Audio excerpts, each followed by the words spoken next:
I was diagnosed with stage 4 bone cancer, and from the PET scan, the oncologist discovered that the tumors were all over my bones, my spine, neck, my rib cage, and pelvic bones.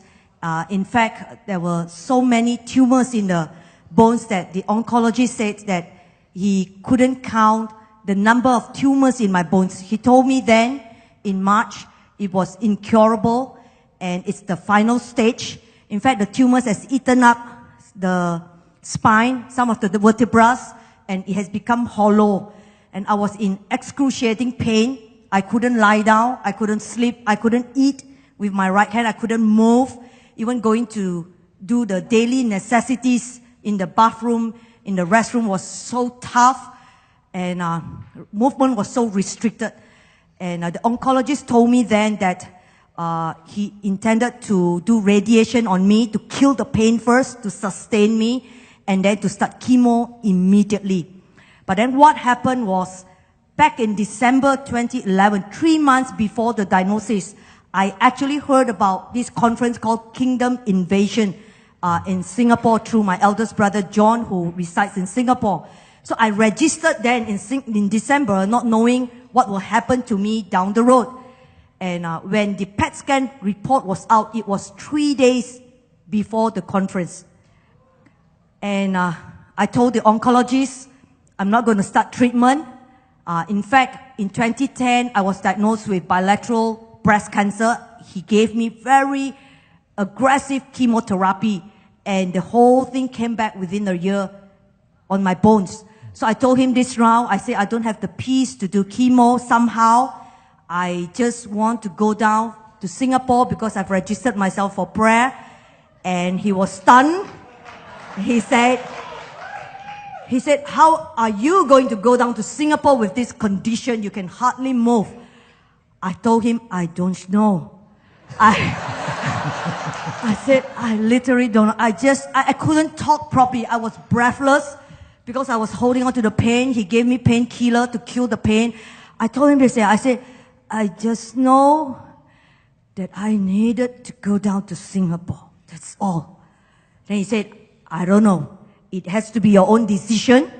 I have nothing to do with it. But this is what I need to tell you, is that you don't have much time left. So I asked him, tell me, how much time do I have? He said, I can't tell you. 3 months, 6 months. Bottom line is you don't have much time left. So I told him, okay, I take responsibility over my own decision. I'm going. So somehow the flight down was a miracle. I prayed really hard. My husband prayed really hard. My brother prayed really hard. I said, I'm not sure how I'm going to fly down because bit of movement was killing. It was like all the tissues were torn in my body, and there's a sharp knife that cuts all over my body. It was that excruciating pain. So I said, God, you got to help me. You got to help me. I knew something was going to happen when I go down to the conference. I don't know Pastor Bill Johnson at all. I don't know any of the key speakers at all. I don't know anybody there. I just heard from my eldest brother, John, who resides in Singapore, that this conference is really good. And miracles happen. That's all. That's all. So I just go by faith. And God was so good. You know, when the plane landed, I was praying in tongues. I said, oh, God, help me, help me, help me. And when the plane landed, boom, boom, boom, boom, there was no pain.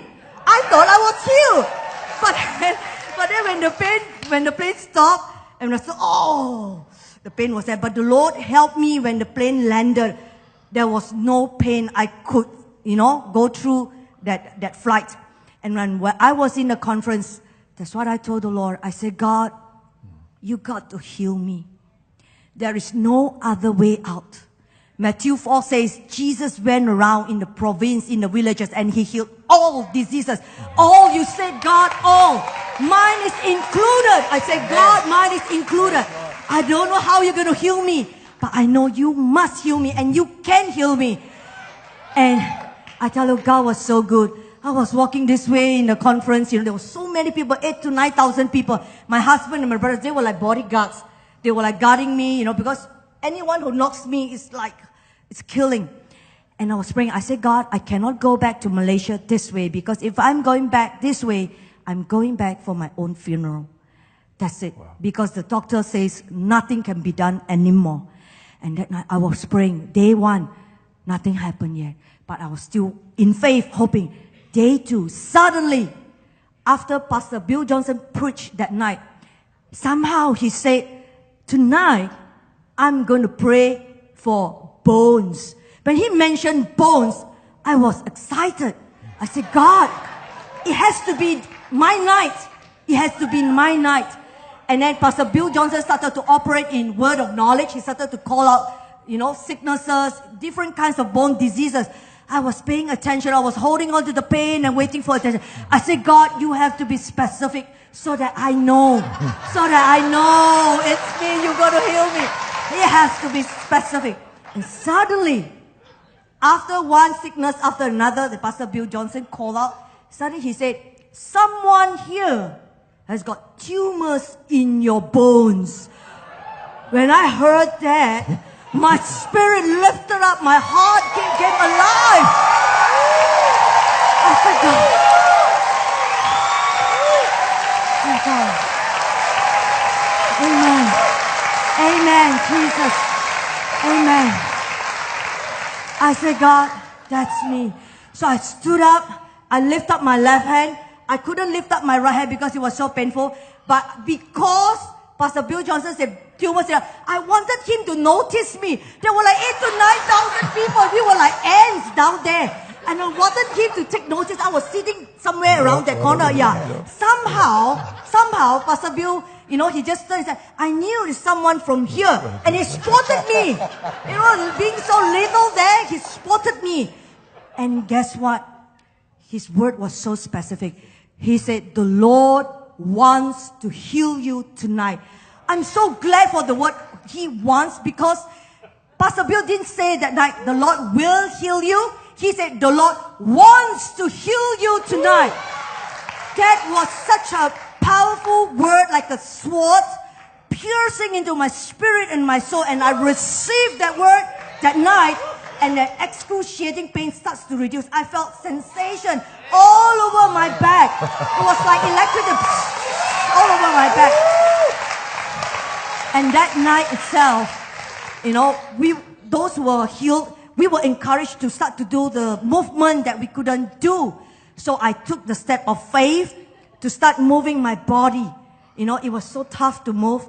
But that night, after prayer, I started to move. I started slowly because I was so afraid of the pain. It kills. The pain really kills. And then when I moved it, I realized that, hey, things are different now. and then I told the people around me, hold on there. Don't pray yet. I want to try my left side. And I started to move. I said, I can move. And then I said, hold on. I couldn't lift up anything. And I have a pink bag. So I said, hold on, don't pray yet. I'm going to try. And I started lifting up the bag. I can do it. I can do it half the height. And I couldn't be bothered about people sitting around me because of the pain. I don't even know who sat behind me. That night after prayer, I started to move. And I can see the Chinese girl sitting behind me. I said, great. I said, things are happening. I thought it was good. But the people around me reminded me, the speaker says that if God heals you, it has to be like, if you feel like it's 80%, then, it really works. And I desired for the 80%. And people started to pray, and I started to try it again, and I was able to lift up my hand up that night. Yeah. It was amazing. Just last week, on the 15th of December, as I do my devotion, the Lord gave me Psalm 105. He reminded me of the miracles that He has done in my life. 15th of December was exactly 9 months after healing. 9 months, exactly 9 months. I went back to see my oncologist. He was totally shocked. Initially, a week after I came back from the conference, I went to him. I said, doctor, look at me. And he said, yeah, you're on painkillers, still on painkillers, enough of, painkillers. I said, I stopped taking the painkillers for a week already. Oh! I said, remember I told you I went for prayer and Jesus healed me. I told him that. And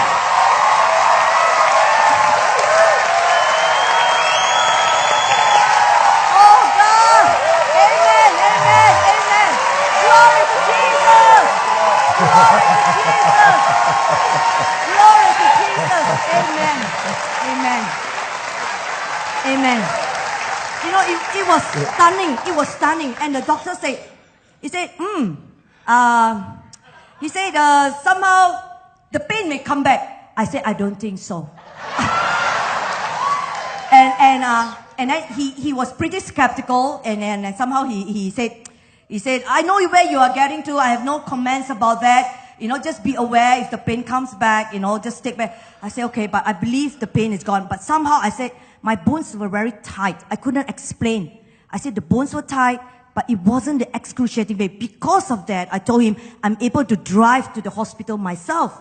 Because prior I couldn't drive. I couldn't do anything else already. I was like paralyzed. In fact, the doctor warned me that, you know, of getting into paralysis because of the bone. Now, thereafter, that day itself, I did a blood test. Actually, the blood marker surged. We couldn't explain. That's why the doctor was also skeptical. 2 months after that, I started to feel that the tightness starts to ease. Breathlessness starts to reduce. Yeah. And I went back to the oncologist again, my same oncologist. I said, hi, doctor. Look at me. I feel much better now. He said, really? He said, okay, we will do a blood test and see what happens. And the blood test report came out. The blood report, everything was normal.